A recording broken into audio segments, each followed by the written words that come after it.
मुंबई महानगरपालिकेसाठी ठाकरेंच्या शिवसेनेच्या उमेदवारांची यादी 60 उमेदवारांना एबी फॉर्मचं वाटपही केलं। मुंबई पीएमसीसाठी भाजपची पहिली 66 जणांची यादी घोषित। यादीत नवनाथ बन, तेजस्वी घोसाळकरांसारख्या युवा उमेदवारांना संधी। मनसेचा एबी फॉर्म मिळणार 24 तास आधी। पहिल्या 50 उमेदवारांना देण्यात येणार एबी फॉर्म। उद्या 4 वाजेपर्यंत एबी फॉर्म सुपूर्द करण्याची शेवटची वेळ। शिवसेनेकडून अद्याप एकही उमेदवाराची घोषणा नाही। इतर पक्षांच्या याद्या जाहीर होत असताना शिवसेना शांत, इच्छुकांची मात्र धाकधूक वाढली। मुंबई वाचली पाहिजे, संकट नीट ओळखा, निवडणुकीला एकजुटीनं कामाला लागा, राज ठाकरेंचा मेळाव्यातून कानमंत्र। मुंबई महापालिकेसाठी भाजपा शिवसेनेची बैठक। भाजपा आणि शिवसेना नेत्यांमध्ये तिढा असलेल्या जागांवर अंतिम चर्चा। जागा वाटप झालं असलं तरी काही जागांवर दोन्ही पक्षांचा दावा। किशोरी पेडणेकरांना अजून एबी फॉर्म नाही। एबी फॉर्म न मिळाल्यानं पेडणेकरांनी घेतली ठाकरेंची भेट। प्रभाग क्रमांक 199 मधून पेडणेकरांसह शाखा प्रमुख गोपाळ खाडेंची पत्नीही इच्छुक। शरद पवार गटाला मुंबईत भाजपचा धक्का। राखी जाधव यांचा भाजपात प्रवेश। राखी जाधवांना घाटकोपरमधून उमेदवारी, सूत्रांची माहिती। ठाकरेंची शिवसेना मनसेमध्ये जागा वाटपाचा तिढा नाहीच।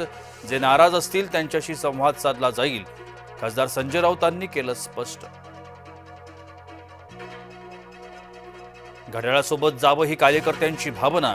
पुणे तसेच पिंपरी चिंचवडमध्ये घड्याळावर नाही तर तुतारीवर लढणार, आमदार रोहित पवारांनी केलं स्पष्ट।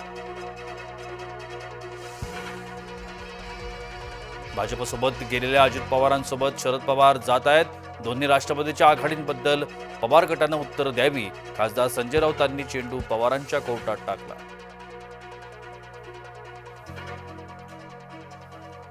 देवयानी फरांदेंचा मुलगा अजिंक्य फरांदेंना उमेदवारी। नाशिकच्या प्रभाग 7 मधून अजिंक्य फरांदे भाजपचे उमेदवार। मनपा निवडणुकांसाठी अर्ज भरण्याकरता उरले अखेरचे 2 दिवस। पालिकेच्या यंत्रणांची लागणार कसोटी। आतापर्यंत 10,000 अर्जांचं वितरण। नाराजांच्या मनधरणीकरता आमदारांवर जबाबदारी। छोट्या प्रचार सभा घरोघरी जाऊन संपर्क साधण्याच्या सूचना। भाजपच्या उच्चस्तरीय कोर कमिटीच्या बैठकीत निर्णय। पुरुष कार्यकर्त्यांऐवजी त्यांच्या पत्नीला उमेदवारी देण्याची प्रथा थांबवा। नागपुरातल्या भाजप कार्यकर्त्याची मुख्यमंत्र्यांकडे मागणी। चंद्रपूर भाजपमधला वाद पुन्हा चव्हाट्यावर। नागपुरात काल झालेल्या बैठकीत पुन्हा वाद, सूत्रांची माहिती। मुनगंटीवार जोरगेवारांमध्ये उमेदवारांच्या नावावरून उडाला खटका। माजी मुख्यमंत्री वसंतदादा पाटलांचे पणतू मनपा निवडणुकीच्या आखाड्यात। हर्षवर्धन पाटील प्रभाग क्रमांक 11 मधून काँग्रेसकडून इच्छुक। तू पैसे घेतले, मतदानाला का आला नाहीस? भाजपच्या नगरसेविकेनं मतदाराला भर रस्त्यात विचारला जाब। भाजपा उमेदवार प्रणिता कुलकर्णी यांचा व्हिडिओ व्हायरल।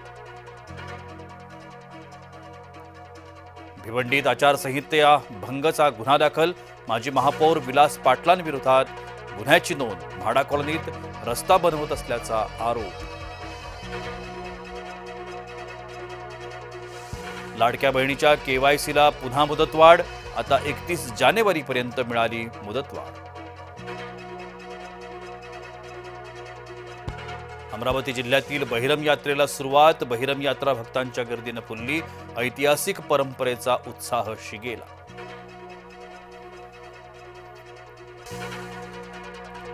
ऑपरेशन सिंदूरवेळी बंकरमध्ये जाण्याचा सल्ला दिला होता। पाकिस्तानचे अध्यक्ष आसिफ झरदारींची कबुली। हादीचे मारेकरी भारतात। बांगलादेशातील पोलिसांचा दावा। हत्या पूर्वनियोजित असल्याचाही आरोप। टीम इंडियाचा प्रशिक्षक बदलल्याच्या चर्चा तथ्यहीन, गंभीरचं स्थान सुरक्षित, बीसीसीआय सचिवांचं स्पष्टीकरण. स्मृतिबंधनाच्या शिरपेचात आणखी एक मानाचा तुरा. आंतरराष्ट्रीय क्रिकेटमध्ये 10,000 धावा करणारी चौथी महिला खेळाडू बनली.